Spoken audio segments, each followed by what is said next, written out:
Direction లో cherry Bunny. అవును, చిన్న చిత్రాల దర్శకుడు మారుతి ఇప్పుడు గొప్ప ఆఫర్ కొట్టేశాడు. బన్నీ చెర్రీలతో కలిసి పనిచేస్తున్నాడు. కాకపోతే చిన్న కరెక్షన్, సినిమా కోసం కాదు, ఓ స్కిట్ కోసం. హుదూద్ తుఫాను బాధితులను ఆదుకోవటానికి తెలుగు చిత్రసీమ మేము సైతం అనే ఓ వినూత్న కార్యక్రమానికి శ్రీకారం చుట్టింది. ఈ నెల 30వ తేదీన హైదరాబాద్ లో ఏకంగా 12 గంటల పాటు టెలి మ్యారథాన్ రూపంలో ఈ కార్యక్రమాన్ని నిర్వహించబోతున్నారు.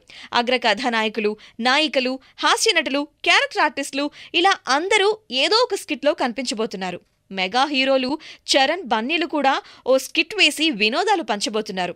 ఈ స్కిట్ కి సంబంధించిన రచనా దర్శకత్వం మారుతి చూసుకుంటున్నారు. మరి మెగా ఫ్యామిలీ నుంచి వస్తున్న ఈ స్కిట్ ఎలా ఉంటుందో, ఈ స్కిట్ ద్వారా మారుతి తన టాలెంట్ ని మెగా హీరోల దగ్గర ఎలా ప్రూవ్ చేసుకోవాలనుకుంటున్నాడో మరి ఏమవుతుందో చూడాల్సిందే.